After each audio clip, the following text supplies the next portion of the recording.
Well, I finally made my way to heaven, and I got there, and it wasn't what I thought. There were no pearly gates. I was disappointed, but there was a sign right above the door, not very big, and said, "This is heaven." So I figured I was there. Who would lie about that anyway? And then I noticed there was a big, burly, hairy attendant behind the receptionist desk, a man. I cleared my throat to let him know I was there. Took several clearings, and he finally looked up in almost a state of disgust and said, "Could I help you?" I said, "Yes, I'm here to check in for eternity." And he said, "Well, this is not a hotel. You don't check in here." I said, "Do you have an official invitation?" I'm starting to get a bit nervous here. Never heard of an invitation. I wondered if I had missed something in this whole funeral process. Maybe I should have gone to the priest beforehand and got a special invitation to heaven. And here I was without paperwork of any kind. And I said, "No, sir, I have no invitation, but I do believe I'm supposed to be at this place." I'd thought to myself, I'd heard that there was at least 2 popes and 10 lawyers that made it here, so certainly a great American writer can be in heaven. I had hopes anyway. And then this shirtless, hairy attendant, he said, "So what is your name?" I said, "Well, my name is Mark Twain." I was rather surprised he didn't know my name. Everybody on planet Earth did, and here this attendant had no idea. I said, "My name is Mark Twain." And he said, "Could you spell that, please?" Hi, I'm Linda Benyo with the Crimson Circle. We're delighted to share this very special Mark Twain channel with you. It was originally aired in September 2021 as part of the annual online Merlin Conference, but now we're offering it to everyone around the world. What you're going to see is Mark Twain channeled by world-renowned channeler, author, and metaphysical teacher Jeffrey Hoppe. Jeff mainly channels Adamus St. Germain, but for the 2021 Merlin Conference, he was asked to channel Mark Twain. Mark Twain was one of St. Germain's past lifetimes. Whether or not you believe in channeling or past lives, let yourself experience the energy and personality of Mark Twain through Jeff Hoppe. We'll talk with Jeff at the end of this session, but now let's watch Mark Twain's Checking into Heaven.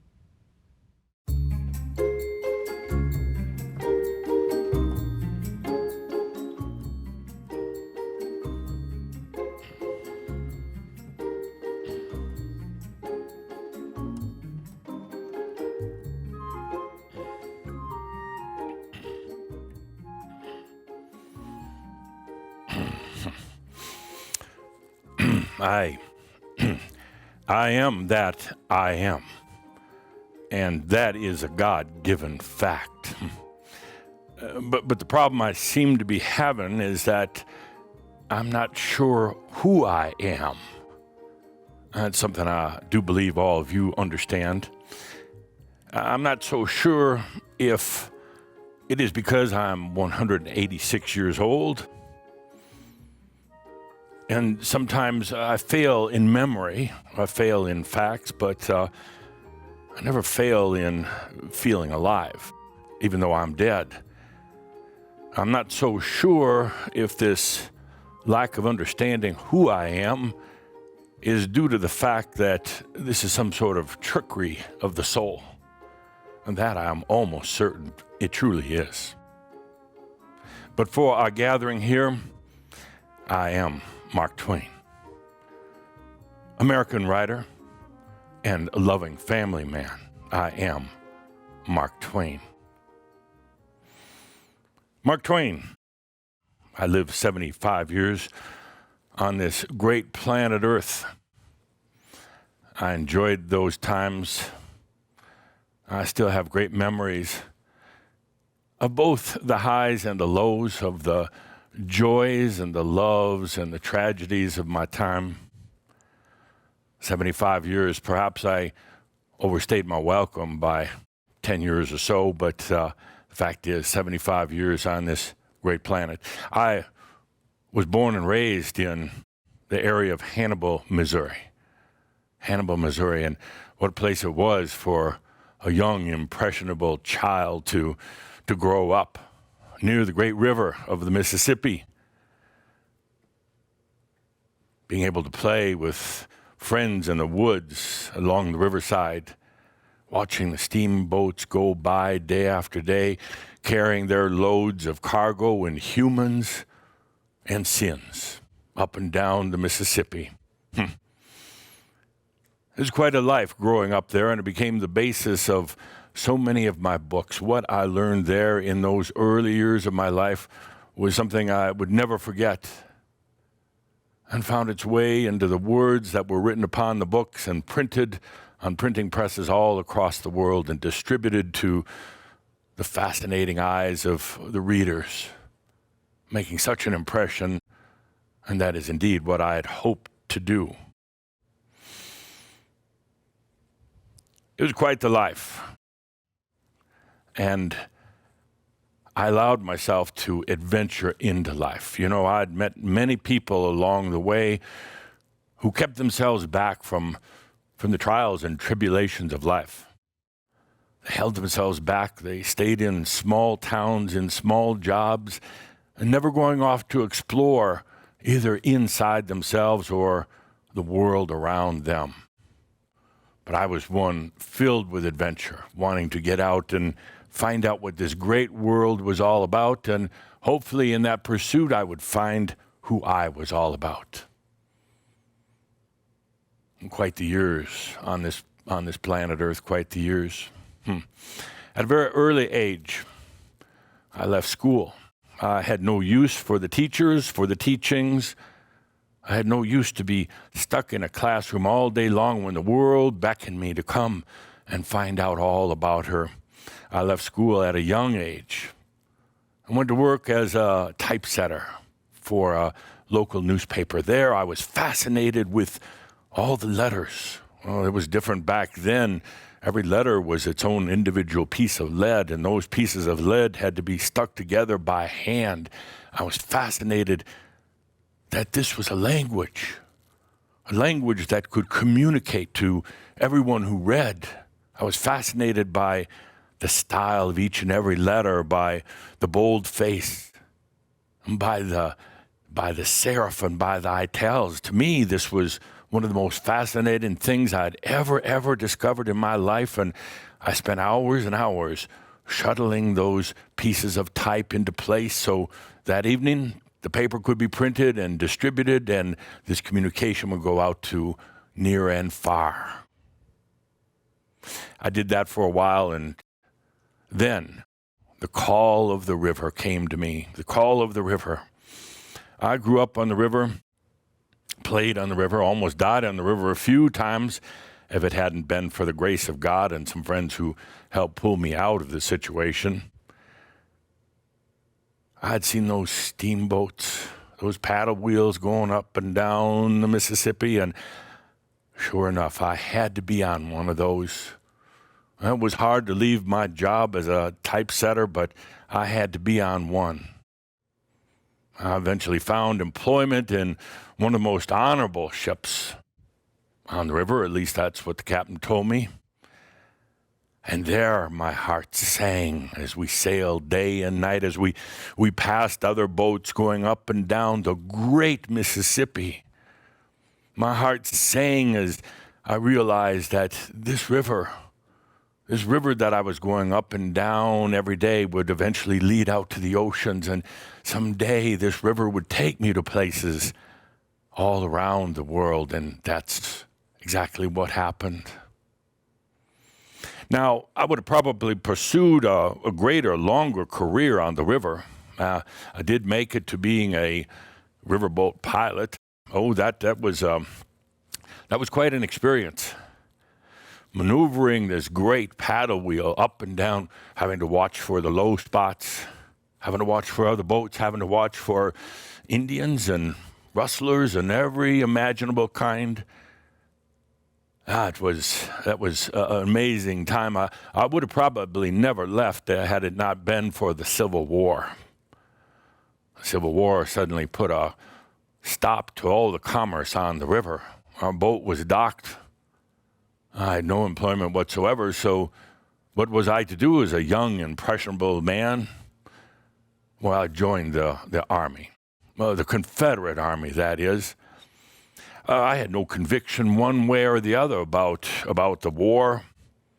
To me, the war was someplace else. It was far off away on the East Coast, places like Washington, D.C., which I had no regard for. Even though I'd never been there, I had read about this place of sin and corruption and politicians and whores. I had no desire whatsoever to be part of that, but I joined the Army because they offered to pay me.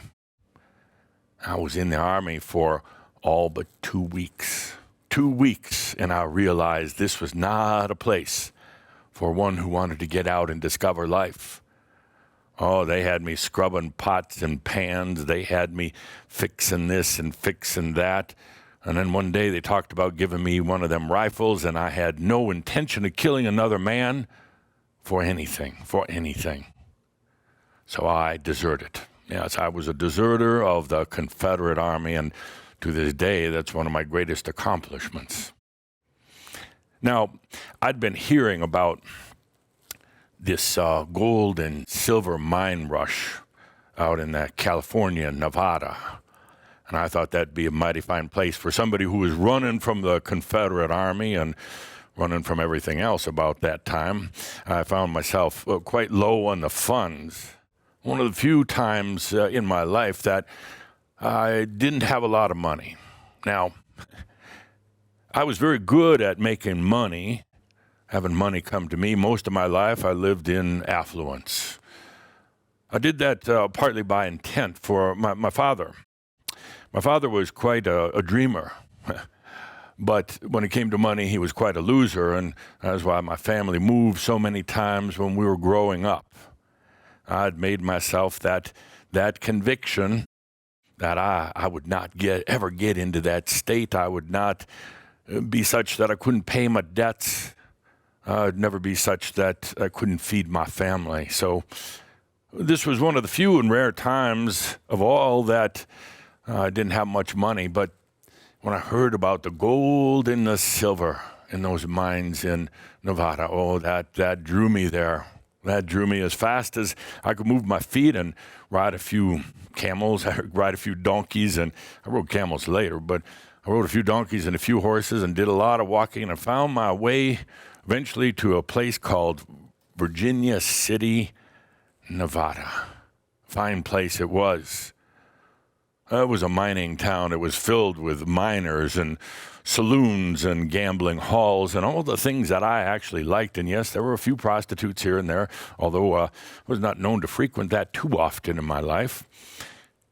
I found my way there, and within a very short period of time, being a little low on funds, and finding myself not to be much of a miner at all. That's a lot of hard work, and it takes a tremendous amount of patience. And all day long, you sit there with a pan, shaking it and hoping you find something. And, well, that wasn't something I aspired to do the rest of my life. And all that shaking I did and all that scooping of the dirt and shaking out, I didn't find anything. Right about that time, I happened to be sitting at a saloon one day having a bit of a drink, which I was known to do on occasion. I was having a bit of a drink and ran into the owner of the Territorial Press. That was the newspaper of that time, located right there in the heart of Virginia City, Nevada. See, I'm 186 years old, so I do tend to forget some of the facts once in a while, get them a little bit mixed up. We'll talk about that in just a moment, but back to my story. We got to talking, and he had just lost one of his editors, and I spoke up and said, well, I'm quite the writer myself. I'd be happy to take over this position of editor of the Grand Territorial Press. And he looked at me with suspicion, but he had had enough to drink that he partly believed my story, and he looked at me with this suspicion and said, well, show me what you can write. So I accepted the challenge. And for the next few days, I went round and about all throughout Virginia City, talking to some of the. One of the great things about life is a cigar, and they have me up here talking, and they got a cigar for me, but this damn thing isn't lit, so we're going to sneak one here right now.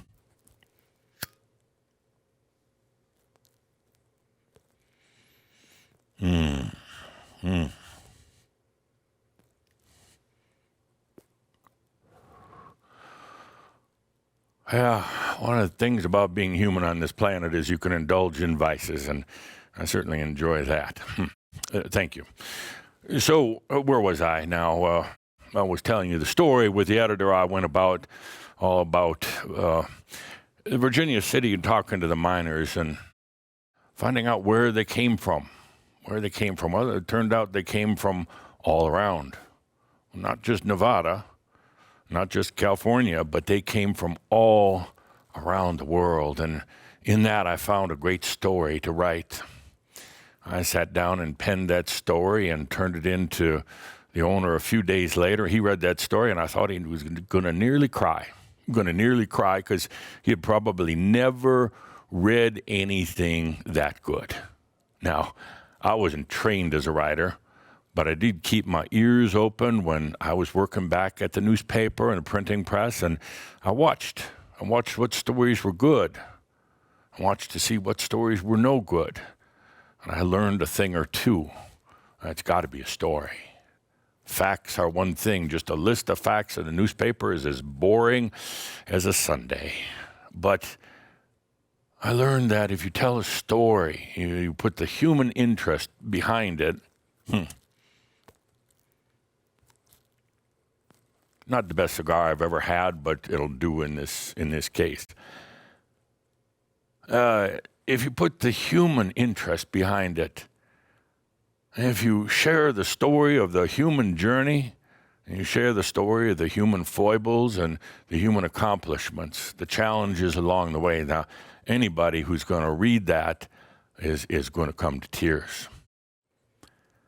The editor hired me on the spot, and pretty soon I was the editor of the Territorial Press. What a job that was. It got me away from being a miner anyway. And I did enjoy that writing. And I have to say, within the short time I was there at the press, that the circulation on the newspaper, well, it went up. And not just by a little, it went up by a lot. And pretty soon we had readers all throughout the West reading the Territorial Press. Newspaper I was proud of. I wrote under a variety of different pen names, different stories, different names. I was kind of testing it out. What would work, what wouldn't work. I wrote some silly stories. I wrote some very serious stories. Every story was based on a person I'd actually known in my life, whether it was back in Hannibal or was right there in Virginia City. Well, these were fine times indeed, but like everybody else, I found myself short of help.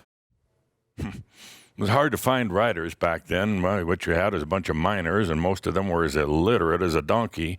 But one day, the door to the Territorial Press flung open, and there stood a nervous-looking man, looking like he was lost. He was a bit disheveled, and there was something about him that wasn't quite right. But I said, "Sir, how can I help you here?" And he said, "I'm looking for a job." And I said, "Well, we already have somebody that comes in and sweeps the floors at night and empties the trash and does those kind of things and gets the spit off the floor," where one didn't make it quite to the spittoon, but other than that, we really have no openings other than for a writer. And this young man said, "Well, I happen to be a writer." I chuckled to myself. I'd heard this before from so many. He said, "Well, no, I am a writer of sorts." And I asked him the same thing the owner had asked me. I said, "Will you come up with a story? You come back here within a few days and you show me that story. And we'll talk about possible employment at the Territorial Press, the voice of the West." Sure enough, he came back a couple of days later, and boy, did he have a story. Quite the story it was. I'll never forget that story. I hired him right away. I didn't pay him much, of course, but I hired him right away, and I got to liking him. I got to liking him a lot. Now, he was nowhere near the writer that I was, but he had quite an imagination, I can tell you that. He was likable. You could tell he was lost. He was trying to find something, and he had ended up here right at my doorstep, and there was something admirable about him, something confusing at the same time. But it turns out that that one that I hired is the one that is right now sitting here in this chair, pretending to be me, but that was one you know as Caldra. That wasn't his name back then. Well, that's the one that came to me with this story, a story I simply couldn't believe was about Joseph Smith and his times with Joseph. Now, I never did end up running that story because it wouldn't have been much interest to these miners and to many of the other readers of the Territorial Press. And for that, too, I feared that this group that he talked about, these Mormons, that, they were going to come and perhaps ruin our printing presses if we said too much about them. But I saw within him the ability to write and to share stories. I saw there was a depth within him. So he came to work at the Territorial Press. We worked together for, it was a good year. By this time, I got to know him well enough that we can sit here and do this right now. And it's not too much of a challenge for him because he knows exactly what I was like, and what I liked and what I didn't like. I got bored after a bit. My feet had to move. I was here in Virginia City. It was tens of thousands of miners, and so muddy and dirty and hot, and there weren't very many that were getting prosperous here, and I realized that I wasn't going to get all too prosperous working as the editor, so I resigned. I understand that Calder stayed on for just a little bit. He ended up leaving too, but I found my way to San Francisco. San Francisco was like a dream. That's what everybody talked about. Making it rich here on the silver mines and then going to San Francisco. San Francisco, probably more bars than houses in San Francisco. There was more lechery and more food and more transportation that would take ones across the Pacific Ocean. It was the place to be. So I found myself there, and for the next 6 months, I engaged in the profession of trying to find a job. I didn't really want to go back to a newspaper at that point. I'd had quite enough of writing. I wanted to get out and do something. I took a few odd jobs here and there, but I mostly found my days playing cards. I was quite a good card player. I made a little bit of money, enough to pay for my basics, some food, and a place to sleep, but I found that during this time of looking for gainful employment, rather profitable employment as well, I found that this was such an incredible time to learn more about human nature. I found myself rubbing elbows with some of the big names in San Francisco, and I found myself rubbing my knees with some of those, what you would call the lowlifes of the city, and I love both of them. I loved the soul. I loved the inspiration. I loved the fact that they were deep into life. Whether they realized it or not, they were deep into life. They were like characters in a story, filled with life and personality and desires and fears. And this I found to be most fascinating. I started writing some stories once again because I needed a little bit more money than I was making playing cards, and started selling some of these stories.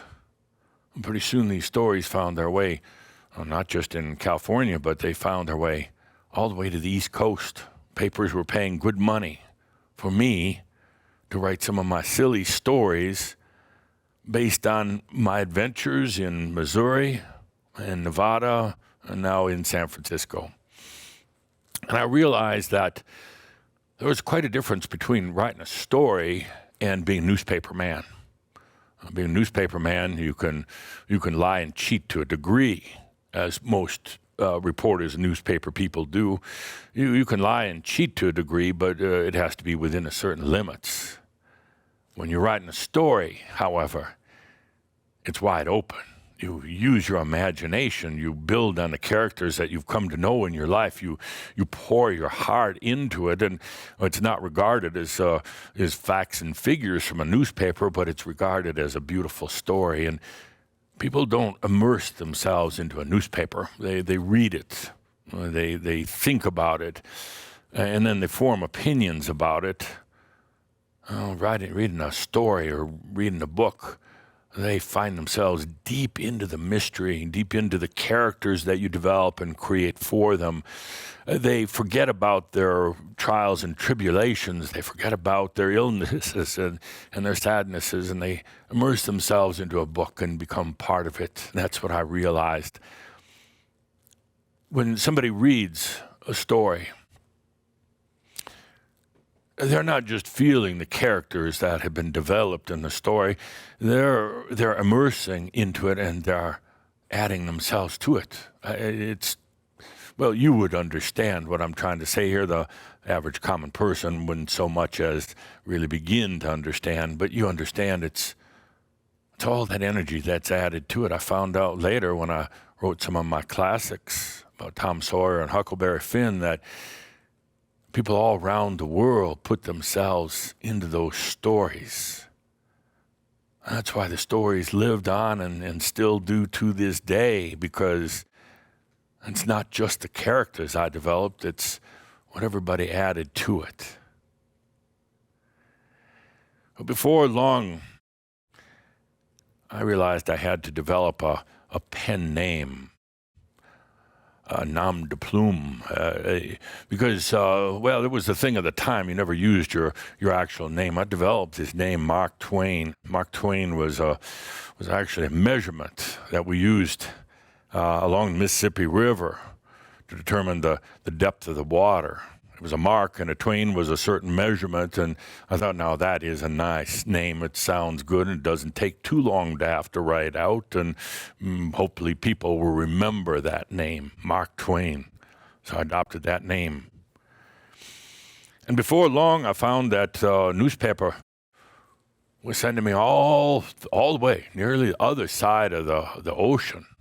It was sending me all the way to where perhaps when the time had been in the past, when the earth had been flat, maybe this was the end of the earth.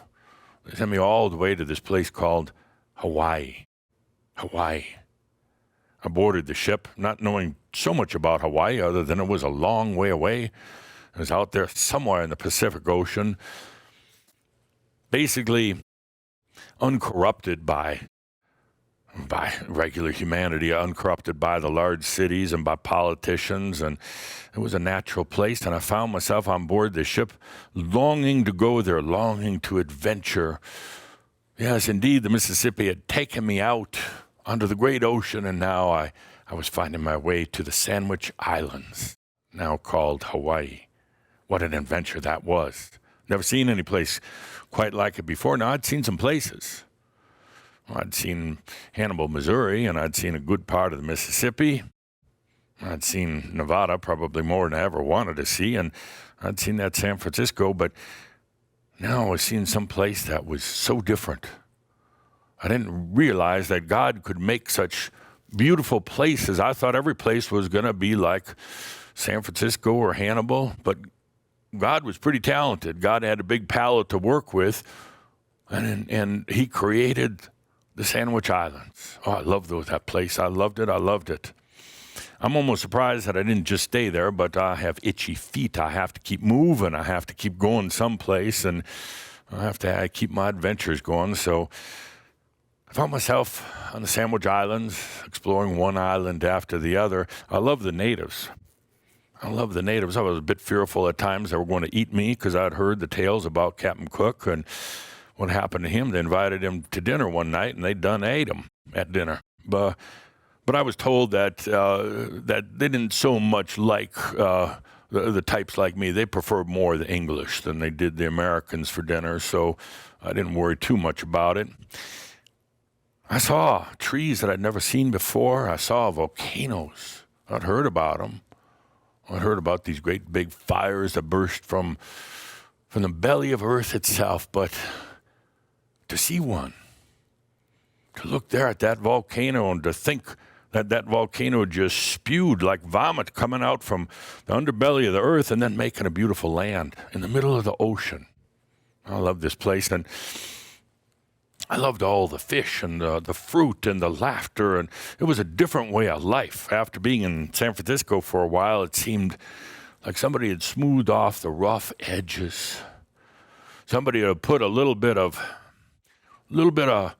nice oil on top of everything to settle things down, ease things out. Now, things didn't happen very fast in Hawaii. Nothing happened very fast, but I got to liking that. There's a different pace. There's different music there, a different way of communicating. I love the language. So melodic. I swear I could hear them singing when they talked, and I didn't understand the language at all. Never was able to pick up on any of it because it was filled with so many vowels. Nearly couldn't pronounce any of the words myself other than aloha. And even then, at times I got that wrong. But I found myself falling in love, and I realized in Hawaii that there was a different side of life. There wasn't all the battles, and there wasn't all the stress, and there wasn't all the watching the clocks all the time, wondering what time it was, and there wasn't that hectic pace. There wasn't everybody trying to outdo everybody else. There were lovely people there. They looked lovely. You looked in their eyes and you can see care and compassion and love. Good Lord, I'd hope that nobody'd ever send any one of them over to the United States of America. Never send them to California, and certainly never send them to Washington, D.C., for indeed that would corrupt them and it would take away this beauty that they had, this grace within them. I'd actually thought about marrying one of those native girls. She was beautiful. Didn't understand a word she was saying, but I think she adored me because she kept on staring at me all the time. Could have perhaps because I looked a little bit different, and I certainly sounded different, but I like to think that she adored me and would have married me if I'd have asked. If I'd have asked her papa and her mama. But then I, too, was afraid that they would probably eat me if I did ask, so I stayed away from that. I walked by the very place that you now have on Hawaii, on what they call the Big Island. It wasn't called that back then. It was one of those names out for the life of me I couldn't pronounce, but I walked right by this place that you now call Villa Amio. I walked right by it. I remember feeling something. I remember what I would best call a deja vu. I've been here before, or I was going to be here at some point in the future. Now, back then, it was just a jungle. Back then, they were cultivating the area for coffee growing. They had brought over a bunch of folks from Japan, and they were trying to grow coffee here. It was some of the best coffee I'd ever tasted, much different than what you got served in Hannibal, Missouri, which I don't think was actually coffee. I think it was just ground up peas. But this was good coffee, and I remember walking by this place and stopping for a moment. I was with some others. We were riding on donkeys at the time, and they said, well, what is with that, Mark? Why are you stopping there? You have to go pee or something? And I said, no, there's something magical about this place. I don't know what it is, but I'll find out sooner or later. And I eventually did. But I digress. That's what a good storyteller does, by the way, digresses now and then.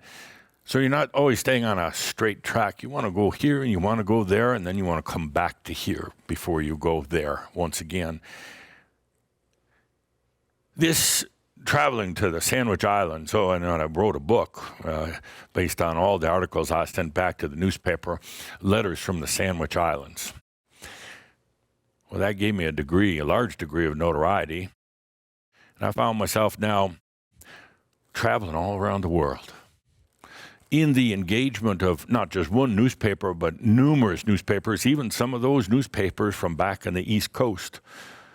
I was always careful with them because I was afraid that with the morals that they had, I'd never get paid for my work. So I was very cautious about getting the money up front, where the papers in the West, not so much of a problem. If they didn't pay me today, I knew they were going to pay me tomorrow. I found myself traveling to the three corners of the earth. I know there's four corners, but I only got to three in my times. Traveling was a bit different back then. We had to do it by ship, by camel, which I did in Egypt. I actually sat in the Great Pyramid. Yeah, I did. And I know this Caldra and his Miss Linda did also, and some of the rest of you, but that was one of the highlights of my life, sitting in that big empty room wondering what the hell I was doing there. I'd heard all about it, heard that Napoleon was there, heard that some of the other greats had made their way there, and here I'm sitting in this big empty room wondering what the hell all this squawking was about. There's no paintings on the wall, there's no nice chairs to sit in, there was nothing. Until I was just about to leave. I was getting tired of this, and I finally said, well, dang it, what's there about this room? And then I heard the echoing through the king's chamber. It was like my voice went out into time and out into space. It hit the stars and came all the way back to me. And at this point, I had to sit me down for a while, and I realized that there was something special about this place. The Great Pyramid. It actually took me weeks to truly recover myself, and I don't think it was just because of the food there in Egypt, but I think it was something happened to me in that room. I spent my lifetime traveling all around the world. I've met some of the greats. I met some of the big names. I sat with kings and queens and hopefully entertained them a bit. At least they were polite enough to not say if I was just another boring guest. But I sat with those who were famous. I sat with some of the great actors and writers of the time.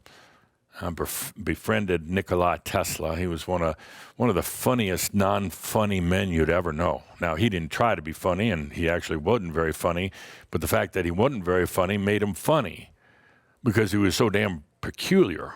But he didn't think he was peculiar, and that was the funny thing about Tesla. He was one of the most brilliant men I'd ever met in my life, but his ideas were so far off. You'd have thought he was 150 years into the future.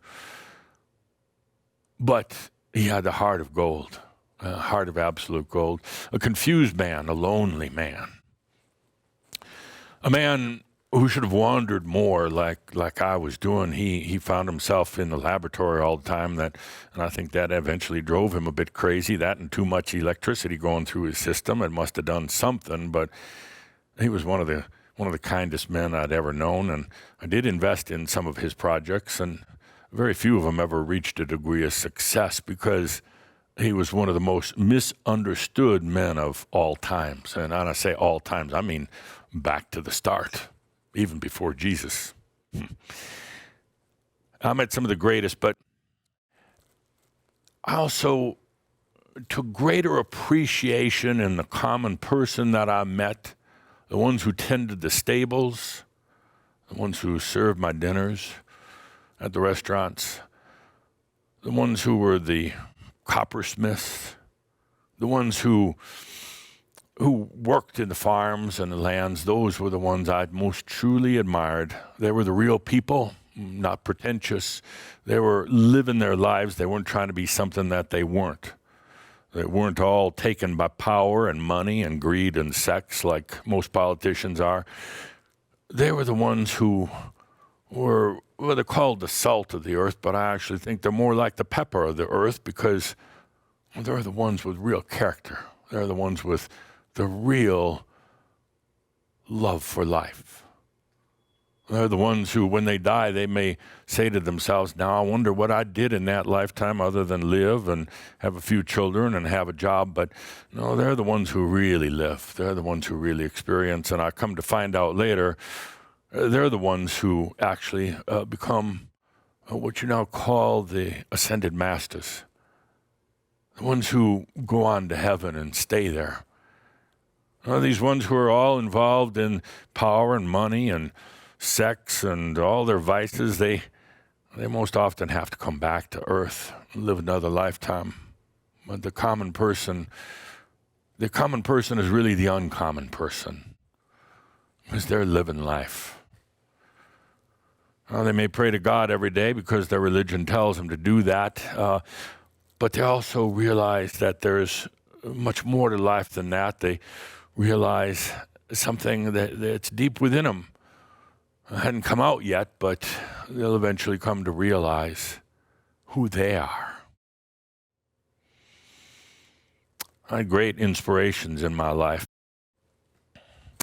I would have to say that perhaps the greatest inspiration of all that I met, all that I did was the Negro community. I grew up in Hannibal. I grew up amongst the Negroes.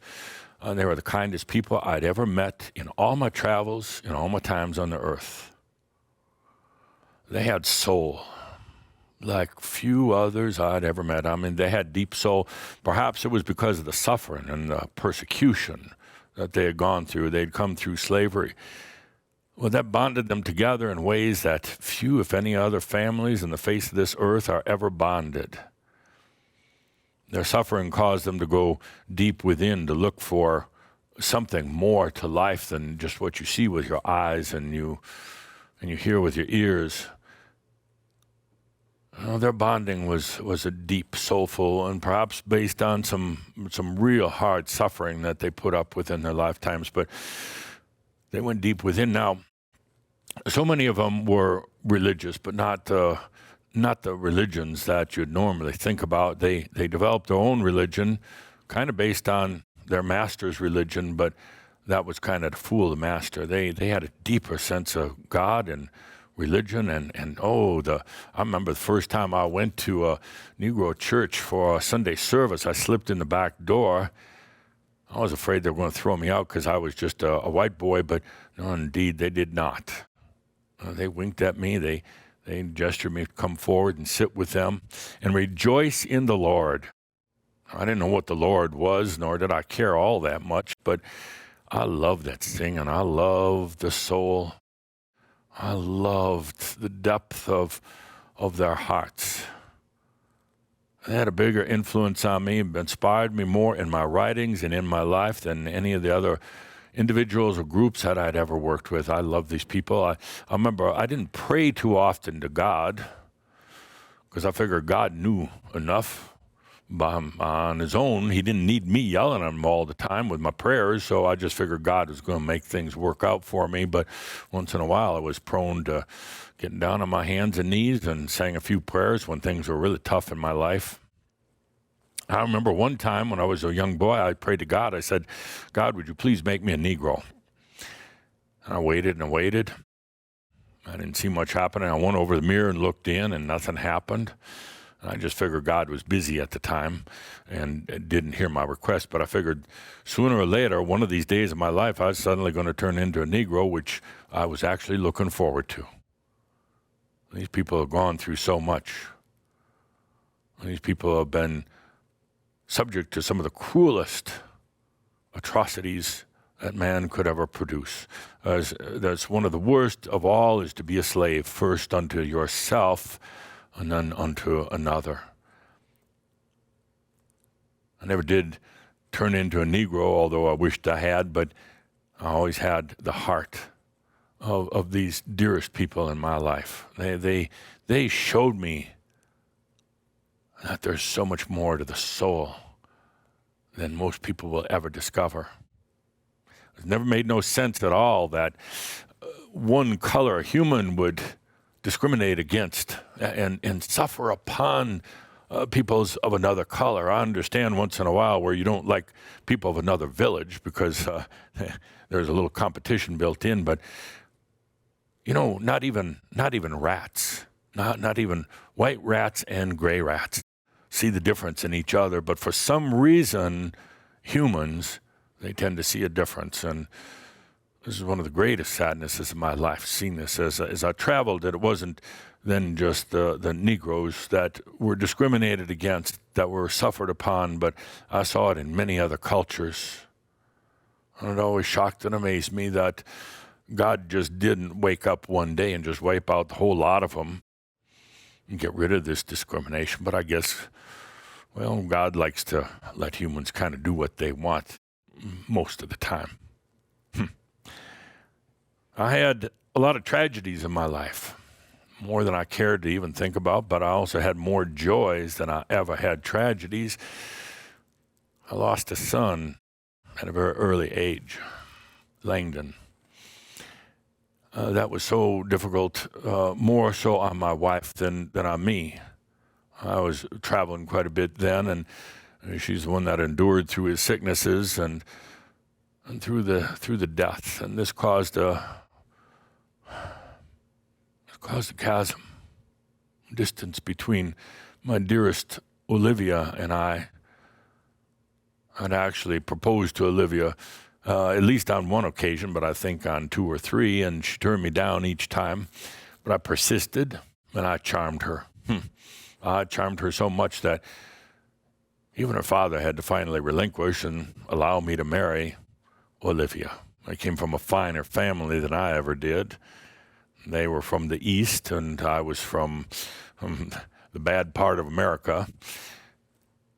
But she finally accepted my invitation to marriage, and when that death of Langdon occurred, it was so difficult.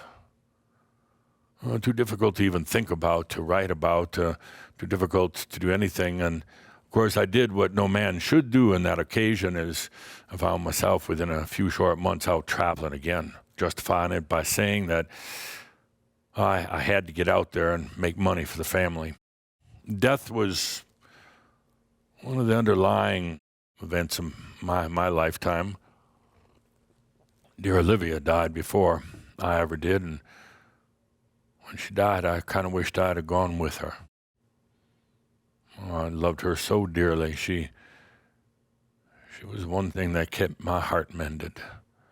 For all the things I saw in life, for all the challenges I had, she kept my heart mended. I loved her dearly, and along the way, I also lost another few children that went before me. We lost Susie, we lost Jean, and I didn't think I'd ever recover from that. Each time I found myself in a state of depression, a state of wondering, why would God ever come up with this thing called death? Why would we have to die? Why would God allow such a thing to happen to a man, a woman, or child? Death. And it's one thing if you're at war, and in war there's death. And one could even argue that it's somewhat of an honorable death, although I would argue that. But then just death. Death by illness, death by childbirth, death ultimately by old age.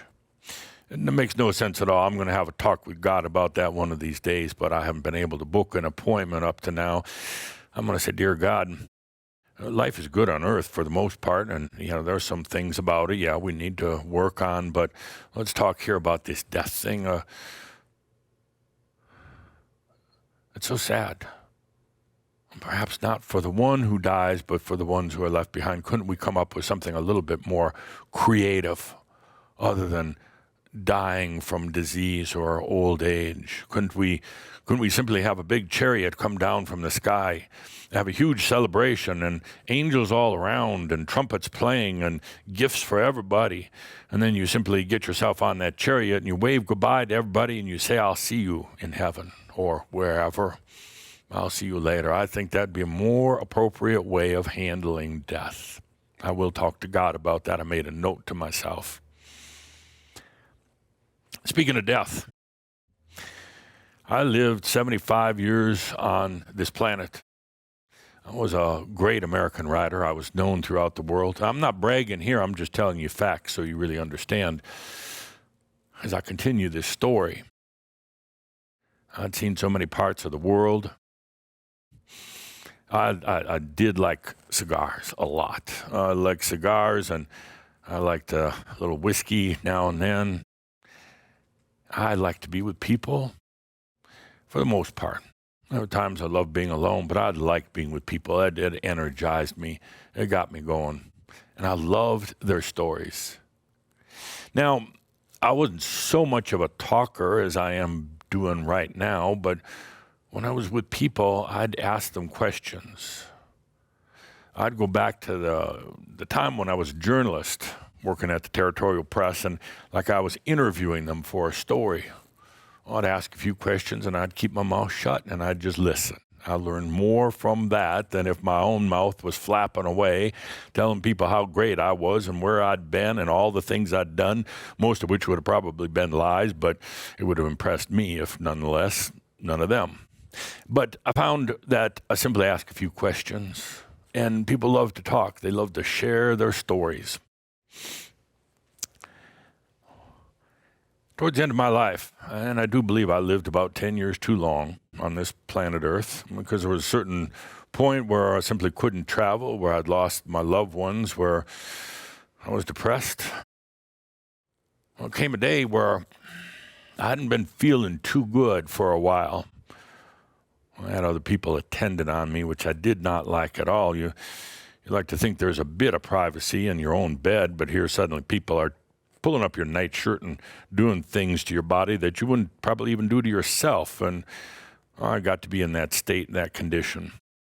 But the real convincing element for me to leave, to die, was that I'd love cigars. I'd smoke 20 or more cigars a day, and I'd do it proudly. And I was known to wake up in the middle of the night and smoke a few cigars. I was known to fall asleep still smoking cigar, and that cigar would be lit in the morning when I woke up. I love cigars that much. And I got to the point where they cut me back to 4 cigars a day. Can you imagine that? I know what you're thinking right now. How could they do that to you? Cut you back to just 4 cigars a day. And I heard them whispering one time, and they were saying, we're going to cut him back to just 1 cigar. I think they're doing this to be cruel to me, and I don't think it was a necessity because of my health. I think they were just doing it to be cruel. They're trying to see if this old man would rant and rave, maybe get out of bed right then and there and run down to the cigar store and buy a few. But when I heard that they were talking about cutting me back to 1 cigar a day, I said, I'm leaving. I'm out of here. Well, it's the end of my 75 years on this planet. I have nothing to do, no place to go, nobody to see. And now that I have no cigars to smoke anymore, I'm simply going to leave. They said I had a heart attack. Yeah, I had a heart attack when I heard that I only was going to get 1 cigar a day. I had a heart attack and I left. I was dead. Now that's an adventure right then and there. I think I'm going to write a book about it. Yeah, the art of dying without a cigar in your mouth. But I found myself dead, and it wasn't quite so different as being alive. I still was here. I still felt like I had a body, even though I could walk through walls.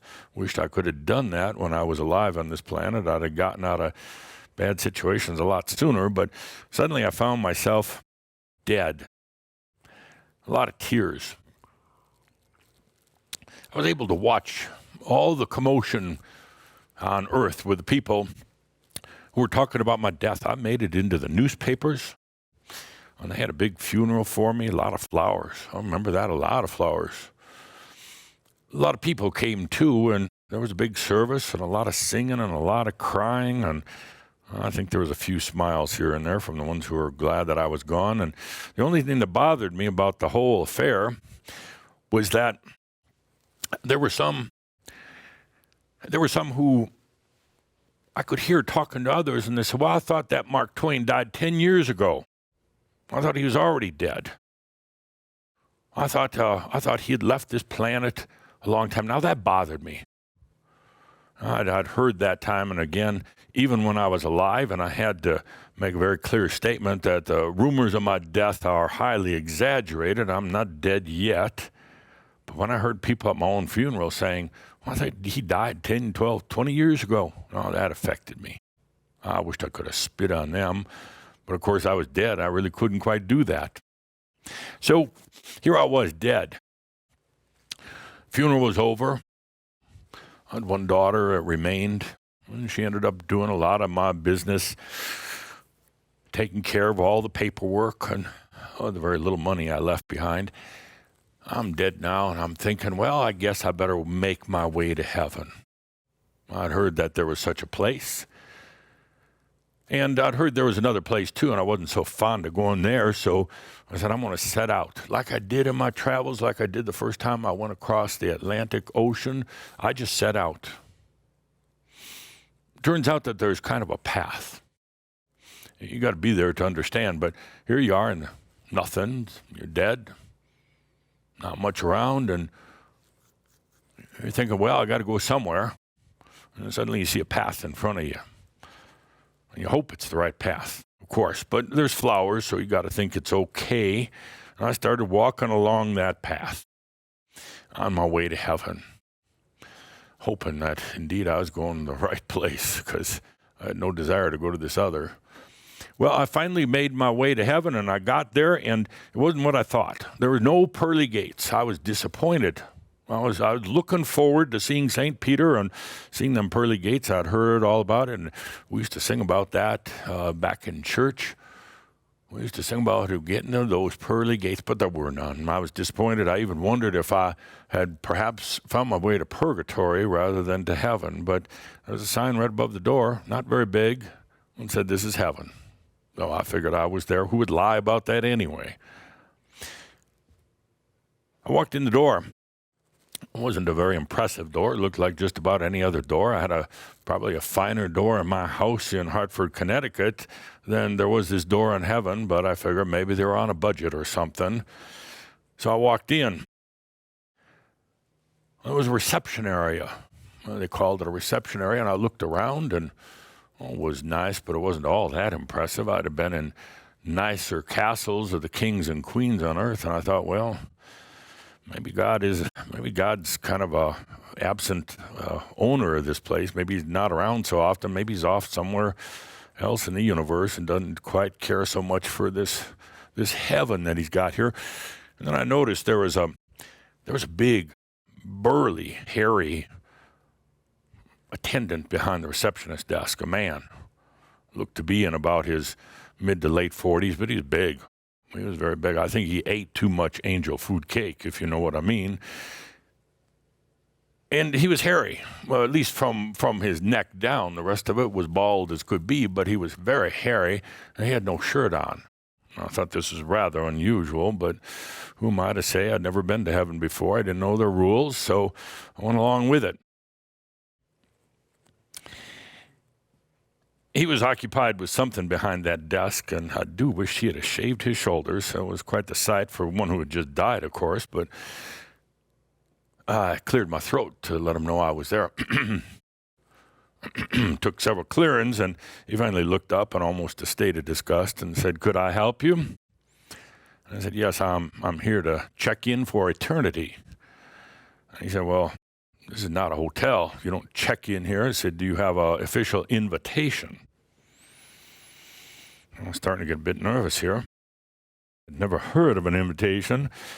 I wondered if I had missed something in this whole funeral process. Maybe I should have gone to the priest beforehand and got a special invitation to heaven. And here I was without paperwork of any kind. And I said, "No, sir, I have no invitation, but I do believe I'm supposed to be at this place." I'd thought to myself, I'd heard that there was at least 2 popes and 10 lawyers that made it here, so certainly a great American writer can be in heaven.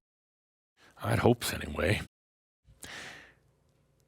And then this shirtless, hairy attendant, he said, "So what is your name?"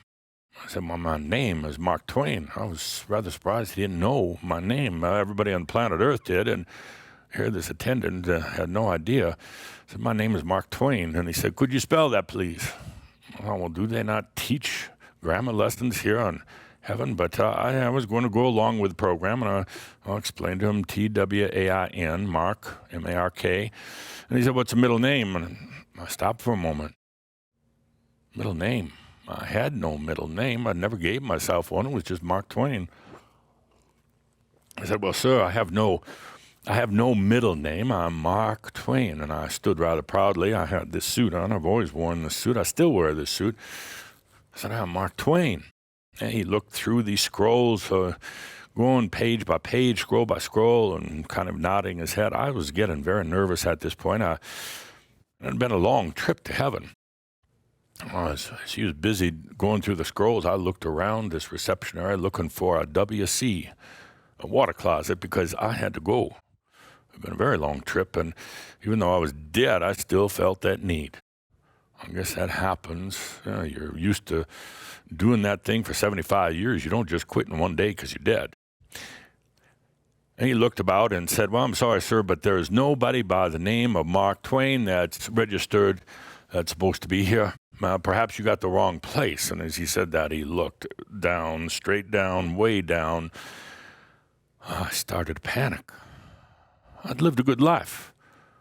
I've been kind to my family. I've been kind to other people. I was known to have a few vices, but never to great excess. I swore once in a while, but I thought, well, I'll give him the most redeeming fact of all. I said, I was a writer when I was back on Earth. I was a great writer, as a matter of fact, and I actually mentioned God in several of my books in a very honorable and pleasant way.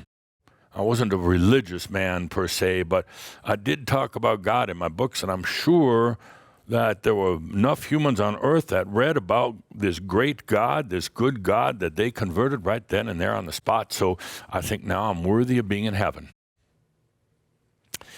This big, shirtless, hairy attendant, he had been to this opera before, and he had, I'm sure, heard all the pleadings of all the ones who really didn't belong there, but I knew I belonged there. I knew I had to get in. I finally said, sir, I do need you to talk to your boss. I need you to consult with your boss because I'm sure there's been some mistake here. I know I'm dead, so that's not the problem. I just need to know that I'm being welcomed here and in heaven. Well, he looked up at me in disgust. I'm sure he's been told this before. Now, when I said, you need to consult with your boss, I really didn't know who I was talking about. He might have thought I was talking about God. I assume that's the boss up there. Could have been one of the archangels for all that I know, but suddenly he disappeared. I mean, literally disappeared right in front of my face. I mean, he was gone. I wondered what was going on here. And then I did begin to wonder if I was just having a bad dream about dying and all. Maybe I wasn't dead. Maybe I wasn't really in heaven. But suddenly the attendant, this hairy, shirtless attendant, I wish they'd have uniforms up there, but he was gone. Well, it seemed like an eternity because I was still looking around for the WC. I was wondering if I'd just sneak out the front door and go find myself a nice tree, but suddenly he appeared with another gentleman, a finely dressed gentleman, a gentleman who seemed so familiar to me, very familiar. I looked at him up and down, and he was dressed quite fine, unlike the hairy attendant. And he said, yes, sir, how can I help you? And I said, I am Mark Twain. I'm here for heaven, for eternity, and then some, if you'd allow that. And he said, well, let me look at this paperwork. And as he's looking at the paperwork, he said, I apologize, I forgot to introduce myself. I am Lucifer. My eyes got big. Perhaps I had gotten the wrong place. I said to him, pardon me, sir, did you say Lucifer? And he said, well, yes, sir. I said, am I in the right place? Am I just in hell? Because it's beginning to feel that way. And he said, no, sir, you are in heaven. And I said, well, what in the hell are you doing here? I thought you belonged down below with the rest of them. And he said, that's a myth. He said, Lucifer, it means light. And he said, you see, here in heaven, there is no dark or light. There is no good or bad. There's no evil. It's heaven, and that's why it's called heaven. There's no right or wrong. It's just heaven. And he said, here in heaven, you'll find out that there's no varmints, there's no vagrants, there's no criminals, there's none of that. There's none who have greater power or more righteous than any of the others. It's all the same up here in heaven, and yes, I am Lucifer. That whole story about Lucifer and Satan, he said, that's something perpetuated by the churches and the religions of earth, and for that, they should go to hell, and we'll probably try to make a special place just for them. We'll call it hell, but there is no such place as hell. I was a bit relieved. I was starting to like this Lucifer. He and I had a lot of things in common, and he continued going through the books, and he said, I'm sorry, sir, but we simply don't see a name here. He said, what, did you happen to have a alias? Did you go by another name? And then it hit me. Alias. Then it hit me. It's like, well, yes, sir. Well, I went by the name of Mark Twain, but my birth-given name was Samuel Longhorn Clemens. Samuel Longhorn Clemens. I said, oh, I see, sir. That happens once in a while where somebody goes by another name and we don't see the new name they have chosen for themselves on the registers. So let me take a quick look here. He went through all the scrolls, and he and the attendant were kind of going back and forth. And again, I was looking around for that water closet. I was almost going to ask them where it was, but I didn't want to distract them from finding my name on the registers of heaven. Well, they looked and they couldn't find anything. And then Lucifer said to me, well, could you tell me, Mr. Clemens, what was the date of your birth? And I said, well, that would be November 30th, 1835. Yes, 1835. And he said, okay. And he said, now, what was the date of your death? And I said, well, it was just a day or so ago. I don't think it was too long ago. It was April 20th, 1910. And he and the attendant went looking through the books a little bit more, and suddenly they both broke out in laughter like a pair of hyenas on a full moon's night, laughing and tears coming down their eyes, rolling in laughter, pointing at me. Their faces were turning red. I thought they'd never stop laughing. And suddenly Lucifer pointed at me and said, Comet Boy. And the hairy attendant laughing and said, you're Comet Boy. We knew it all along. We were just giving you hell on your way to heaven. We knew it all along, who you were. We've been waiting for you, Comet Boy. And I knew at that moment what they were talking about, Comet Boy. I was born in that year of 1835 when Halley's Comet passed close by way of Earth. I was born that night. And I died the next time Halley's Comet came around, which would be in 1910. I died when Halley's Comet made the closest approach to Earth and came by and picked me up. And that's why they call me Comet Boy. Comet Boy. Well, they thought it was funny, and I thought I'd better start laughing along with them just in case this was all some big joke. So I laughed too, and pretty soon we were all laughing in the lobby. And I was reminded once again I had to use the WC, but at that moment I thought it would be rude to interrupt. So I went along with it. Lucifer said, you follow me this way. And we walked inside the door, and we walked down this hallway. This hallway, long and huge, and the artwork that was in this hallway, it would have made the Vatican green with envy. It was the most beautiful artwork I'd ever laid my eyes upon. Artwork filled this grand hallway, and we were walking through. I couldn't help but to just gaze at all of this. Where'd they get this from? Why'd they have it here? It didn't matter, though, because it was the most beautiful artwork I'd ever seen. And I realize now, the artwork seemed to be alive. It seemed to be telling the human story in every painting and every sculpture that was there. It wasn't just unanimated pieces of art and painting and metal. It was alive with the human story. And that's what captivated me about this grand hallway as we made our way down to the end of the hall.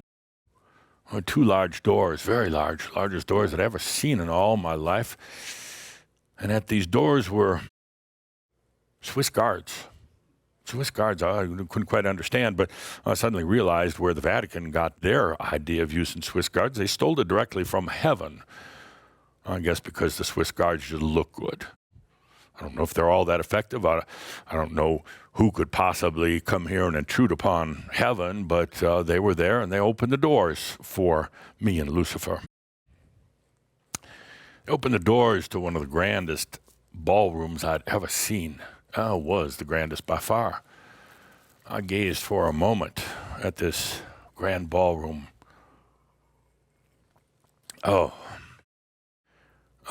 Even I, as a writer, would have a hard time describing what was in there. It was the most glorious of all things. There were pools of steaming water all over. Like any time you just wanted to sit in the pool of steaming water, it was right there. And it was attended to by young, fair maidens. And like the attendant at the front, they wore no shirts either, and I had to keep my eyes averted from this because I was still coming off of being human, and I found it most pleasant and attractive, but I didn't want to stare too much, so we kept on going. There were trays of food everywhere. Foods that I'd eaten and loved, and foods I'd never even heard of, and there was just food everywhere, and it was all fresh. There were grapes, of course. There was breads, like breads I'd never smelled in my life, and there were dishes that were almost intoxicating to smell, and the food was everywhere. You wanted on drinks galore, any type of alcohol, drinks everywhere. There was young men walking around with trays full of cigars. Oh, I'm in heaven, I thought. Trays full of cigars. And I did my very best to procure a few for myself, and I still have some. Best cigars one could ever taste. And we're walking through this ballroom, and there's a lot of people there, a lot of people.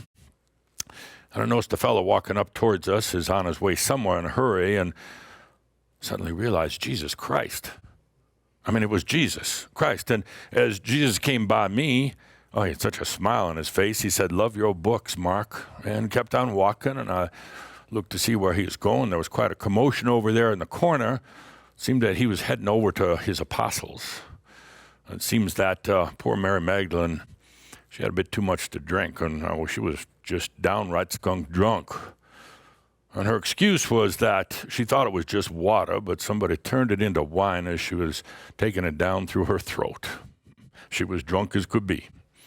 Well, quite the scene it was here in heaven, and we passed through the crowds, Lucifer taking me off to somewhere down here at the end of the ballroom, and I saw some of the greats. I saw some of the ones who you'd only read about. I saw so many, though, who were just common folk. But here they were in heaven now, rejoicing and singing and dancing and smoking and doing everything. They were in heaven. Now, we'll get on with the story here. I bet you're wondering where this is all going, but this is the important part of the story. We made our way over to the far end of the ballroom, and there was assembled the greatest group that I'd seen so far here in heaven, the greatest group of all.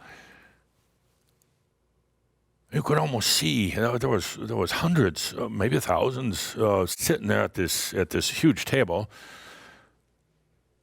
You could almost see the auras around their entire body, not just above the head, but around their entire body.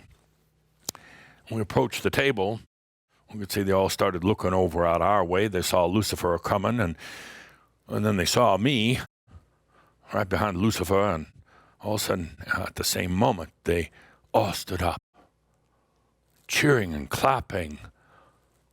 Say, "Comet Boy, you made it. Comet Boy, you're here." Well, I was so taken aback by this whole thing. You could imagine hundreds, maybe thousands of angels in heaven suddenly recognizing you and clapping like never before. I just actually at that moment, it had been too long since I'd had the water closet, and I did end up pissing myself right then and there. But the nice thing is, while I was in heaven, it evaporated before it even hit my trousers, and nobody knew for the difference. I felt relieved in many senses of the word. Here I was in heaven, and things evaporated very quickly. The fact that nobody noticed, I always wore a white suit, and one of the disadvantages is you noticed things on that suit more than you would a dark one. One of the gentlemen, who was obviously the head of this whole situation here, he stood up and he said, "Comet boy, we're so glad you're here. You're running a little bit late. We actually thought you missed the comet." And he said, "Welcome. Welcome, Mark Twain. Welcome to our table. This is family. This is the clan. This is who we are." I noticed this gentleman, handsome and tall and very, very well dressed and very well spoken. You would have thought he was royalty if he was back on Earth, and you thought he was the royalty of all royalties if he was back on Earth. And he looked so fine, I found myself almost jealous for a moment, wishing that I had his looks and charm. And he introduced himself as Saint Germain, Count Saint Germain. He welcomed me to come and sit by him, right next to him, perhaps the second most honored place at the whole table. And they all toasted to me for my arrival here in heaven. And then Saint Germain, he said, "Let me introduce you to some of the others here. You may recognize their names. Let me introduce you over here to Samuel. Samuel, one of my lifetimes. Let me introduce you over here to Plato, one of my lifetimes. Let me introduce you over here and here and here." And he kept on going down the line, introducing me to the ones that I knew their names and many who I didn't. And he ended up nearly at the end, at the far end of the table. He said, "And down there is a little slave boy." He said he doesn't have a name, never did. We just called him Little Slave Boy. He was in Atlantis, and I looked over there, and a little slave boy, he couldn't have been more than 12, 14 years old of age. Well, he's playing with a crystal. I don't know what the hell he was doing playing with a crystal there in heaven. I don't know, but he seemed fascinated by it.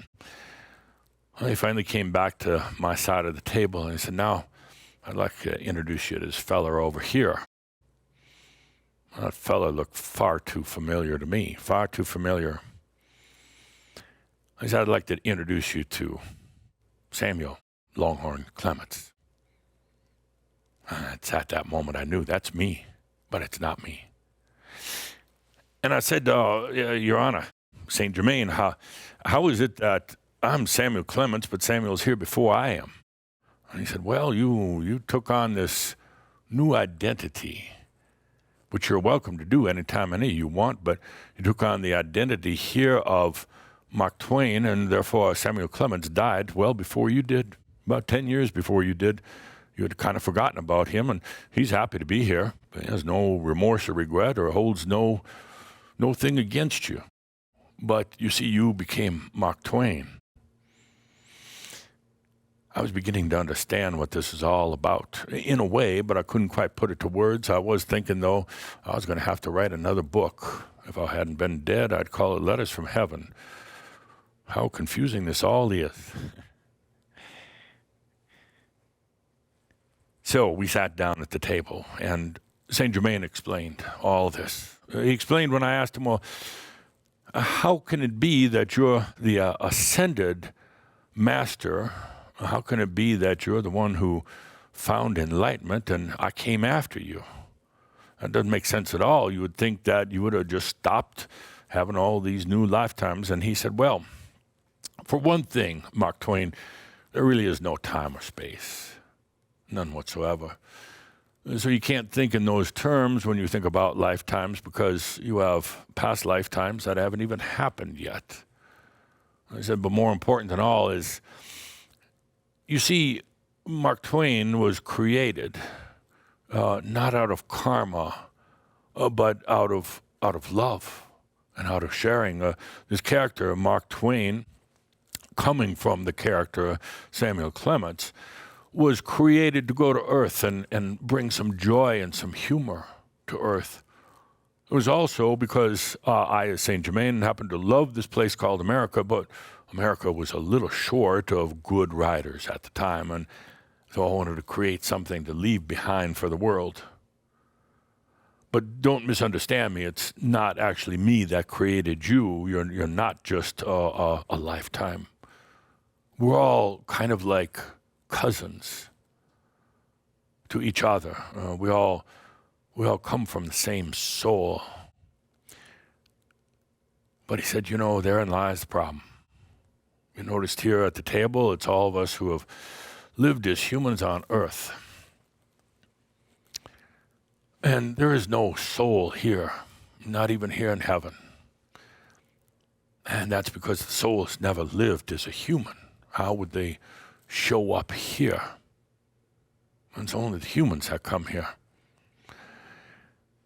And he said on top of that, there's a little bit of, you could say tension that we have here with our soul. Our soul goes by the name of Zebiel. And, we're all a little irritated with Zebiel. We talk about it now and then. We're all a little irritated, and quite frankly, we just haven't had the desire to have Zebiel here at our table with us, even though we're all related and we all come from this creation of Zebiel. But, it's so confusing. So confusing. You don't know really who we are. And we wonder if our soul really understands even. You see, you, Samuel Clemens, you became Mark Twain, but you even didn't know who Mark Twain is. You see this character right over here? That's Francis Bacon. Francis Bacon. Well, it rung on me because I'd done a lot of research and some writing into Francis Bacon, better known as Shakespeare, William Shakespeare. I looked over at him and I had a big smile on my face. Francis Bacon, better known as William Shakespeare. Well, that was the same type of confusion that I was having. Was I Samuel Clemens or I was Mark Twain? And at that point, Francis Bacon spoke up and said, I have to apologize to you, Mark, because they did the same thing to me when I showed up in heaven. The same attendant without a shirt and far too hairy for my liking.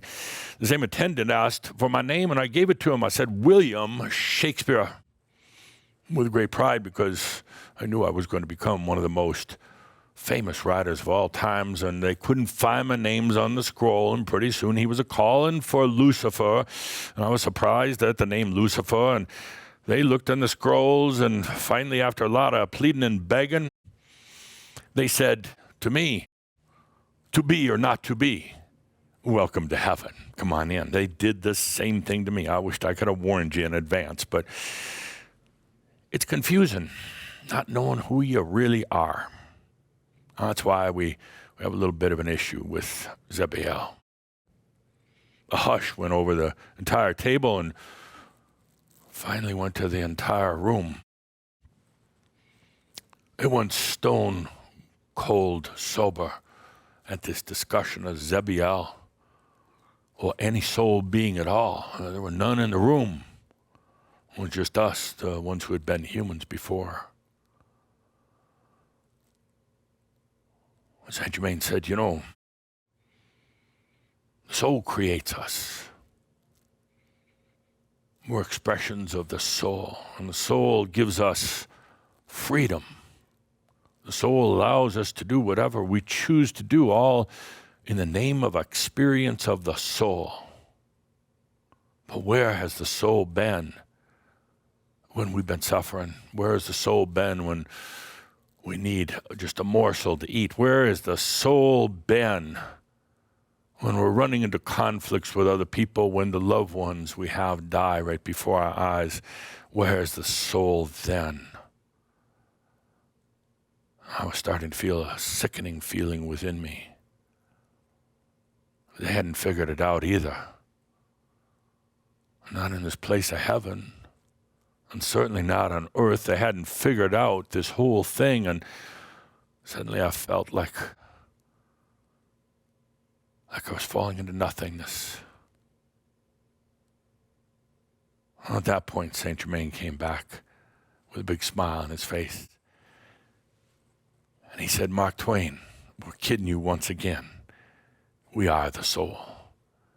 We are the soul in expression as humans, and as humans, we can give ourselves other names, other personalities. We can pretend that we come back lifetime after lifetime. We can pretend there's hell. We can pretend there is limitation. We can pretend there is suffering, but we are the soul. And that's why you don't see Zebbael here as a soul, because we are that soul. And the freedom is understanding that you are the soul. Whether you're Samuel Clemens, whether you're Mark Twain, Shakespeare, or any of the others, you are the constant soul in expression. There's never been a moment of separation, only in your dreams. And at that moment, everyone at my table, everyone all around this grand hall stood up and started singing, and I joined in with them. For she's a jolly good soul, for he's a jolly good soul, for we're a jolly good soul that nobody should deny. So it's a story of my going to heaven. I've been there ever since. I like greeting the new ones that come in. I like telling the stories to the new ones, helping them to understand how the soul really works.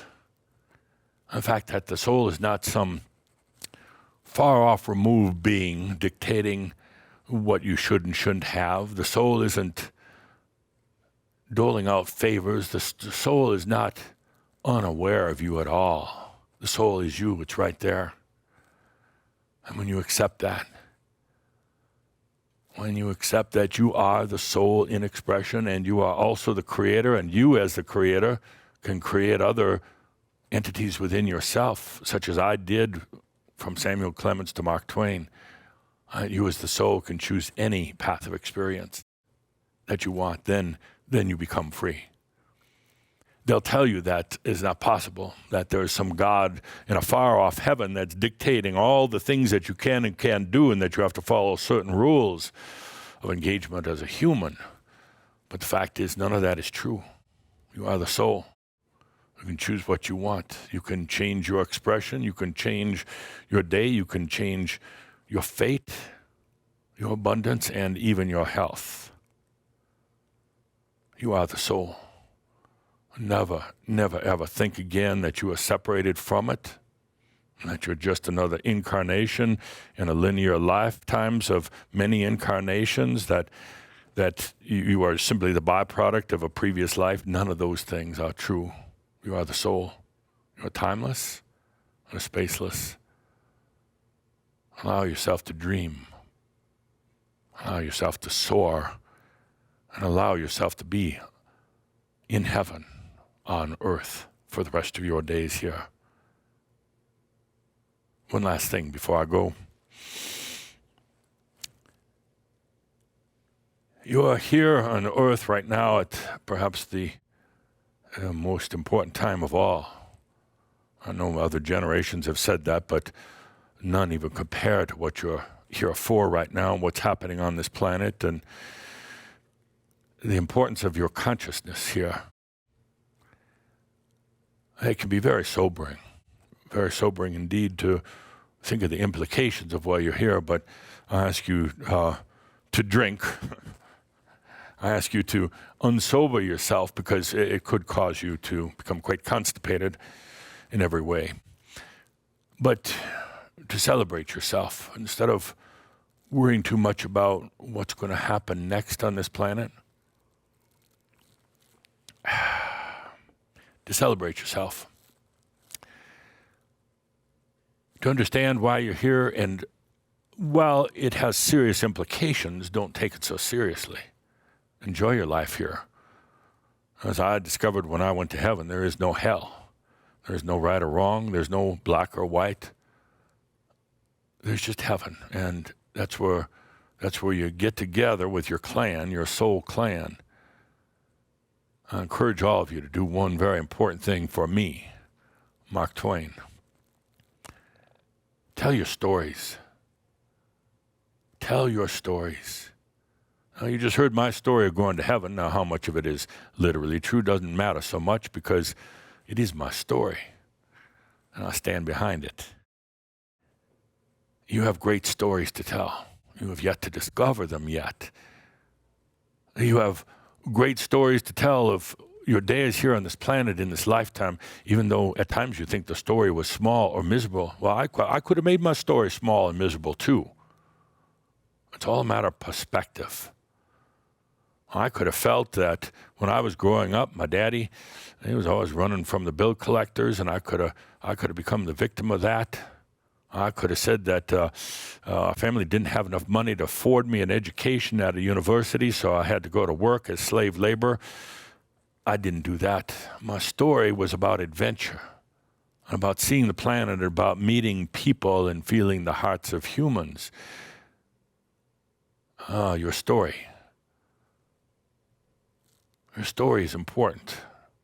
Whether you tell it like this out loud, whether you write it down, whether you just dream and feel it in your heart, but your story becomes not only you, but it becomes part of this planet.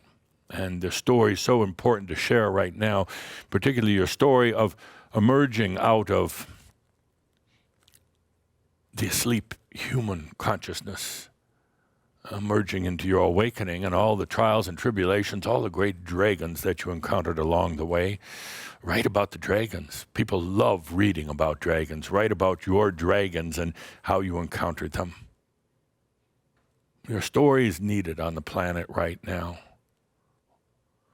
And that's why you're here. That's why they asked me to come and talk to you. To ask you now, please, share your story.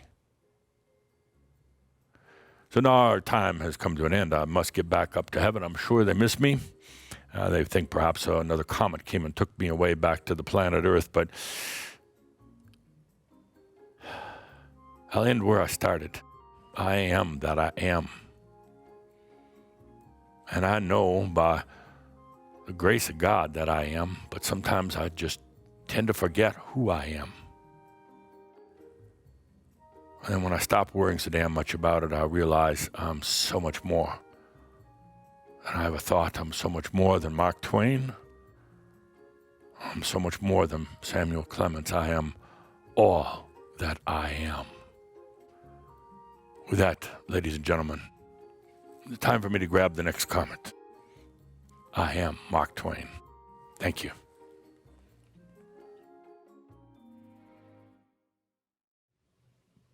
We hope you enjoyed Mark Twain's Checking into Heaven story. Now, let's talk with Jeffrey Hoppe about what it's like to channel Mark Twain. First of all, Jeff, what is channeling? Well, channeling is really connecting with the energies, and everything, all energy is just a form of communication.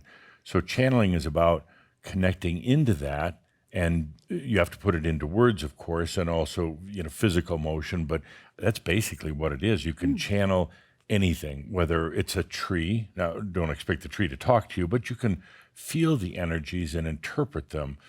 You can channel other people, feeling into their energies and interpreting it. Or in my case, a lot of my channeling is connecting into entities in the other realms, which may sound a little odd to some people, but to me it's very, very natural. The more I learned about channeling, the more I learned that it is absolutely natural to feel into anything. Everything, whether it's a chair, whether it's an inanimate object, a pen, a car, anything, everything has a bit of consciousness to it and energy to it. And it's just letting yourself tap into that. And then my job as a channeler is to translate, to put it into words, just like somebody who is translating from English to Spanish has to find the words. The beings that I channel don't give me the words, but I have to feel the energies and very rapidly put it into words. But it's actually, I believe, a right of everybody to do that and an ability of everybody. It's nothing unusual. It's just tapping into the energies. So what would you say is the difference between channeling and acting? That's a good question. They have many similarities. When an actor is playing the role of something, whether it was a person that lived at one time. Let's say they're playing the role of Winston Churchill, or it's a completely fictitious role. It's tapping into those energies. And for instance, if you're in a movie, you're playing the role of Winston Churchill, you feel into those, you associate it with it. Now, a lot of actors will review footage and things like that to try to mimic Winston Churchill. So acting to a degree is mimicking, but I know the really, really good actors, whether they know it or not, are actually channeling. They would be tapping into Winston Churchill and feeling that and letting Winston Churchill's essence really come through them. So it goes beyond acting. Well, this was the first time you channeled Mark Twain. Yes. What was that like? It was such a beautiful experience, and I've done thousands and thousands of channels over the years, but this one with Mark Twain was very special. First of all, I want to point out that for the vast, vast majority of the channeling I do, it's always a being who has lived on Earth as a human. I'm not really big into channeling aliens and outer space, things. It doesn't do much for me. But anyway, so I wasn't real familiar with Mark Twain. I mean, I've read the books, of course, but that day that we did this, I got dressed up, as you could see in that the footage, and I was kind of waiting off to the side here. And when it came time for me to come up on stage, I felt this incredible warmth come over me. I mean, a nurturing warmth. It was so beautiful, and it was suddenly kind of, I was in this other world of feeling, and I could feel Mark Twain, and I could absolutely feel the essence. And at that point, it just kind of, I don't want to say it took over, but I totally integrated with it. And suddenly, as I started channeling, there was an accent, which normally I never have an accent when I channel. Suddenly, I just felt everything, the nuances, he kept on using the whatever you call it, handkerchief, and doing things. And it was so amazing because I kind of stood back and watched all this unfold. So you were saying to observe yourself channeling. Yeah. Oh, it was so interesting. beautiful. It just rolled on its own. And I remember at one point thinking, okay, where is this going? There was a story, but where was it going? And finally, when he got to that part about, and I died and now I'm finding my way to heaven, I got where he was going to. And it was one of the best experiences I've had with channeling. Wow. Because it was so clear. And it wasn't me. I knew it wasn't me, and all the nuances were there. And it just, to me, was kind of the epitome of what it's like to be a pure, clear channel. Right. And it was Mark Twain coming through with such a beautiful and insightful story. Right. So it was one of the highlights of my channeling. And I love channeling. Normally I channel Adama St. Germain. Love working with him, but this with Mark Twain was so special. So yes, usually you channel Adama St. Germain. What other entities have you channeled? I've channeled a being by the name of Tobias. That's how I started channeling. And by the way, I don't come from a religious, spiritual, new age kind of background. I was a business person in the aviation business, and suddenly this entity started coming to me, Tobias. And after working with him for about a year, I finally started channeling. First with a very, very small group, and then it grew quite a lot. I've channeled Kathumi Lal Singh, who lived on Earth in the 1800s. It was originally from India, moved at one point to go to school in London, and then kind of wandered the world after that. And I channeled Merlin, for our Merlin conferences. They're always very, very different energies with each one of them. I channel Adama St. Germain, which is a facet of St. Germain, who lived in the 18th century, was really well known throughout Europe, and I'm very, very familiar with channeling St. Germain now. When I channel St. Germain in particular, my eyes are open. Right. I'm walking around the room, whereas when I channeled Tobias, I just sat in the chair, didn't Right, move, right. had my eyes closed. which most channelers do. But Saint Germain came in and he insisted that I open my eyes, walk around. So I haven't channeled a lot of entities. Don't really have a desire to do that. But the ones I have channeled have all been here in human form on Earth. Interesting. So, can anyone channel, or do you have a special talent? No, really, anybody can. I'm not psychic. I know how to communicate, but anybody really can. But it's really understanding. It's not a woo-woo thing. It's really about just connecting with the energies. And again, as I said, everything is energy ultimately, and energy is just communication. It's not a force. Energy is just a communication. You could tap into anything then, and your car, for instance, and feel into its energy. It's not a soul being, Right. but yet you can feel the song of that energy of the car. Wow. Yeah. So I love channeling, and I love channeling Mark Twain. That was truly a delight. He was just such a hoot, and he really knew. He was a character. He had a story to tell, and again, as I'm channeling it, I'm going, where is this story going? But it got more interesting and more Mark Twain as it kept did. on going.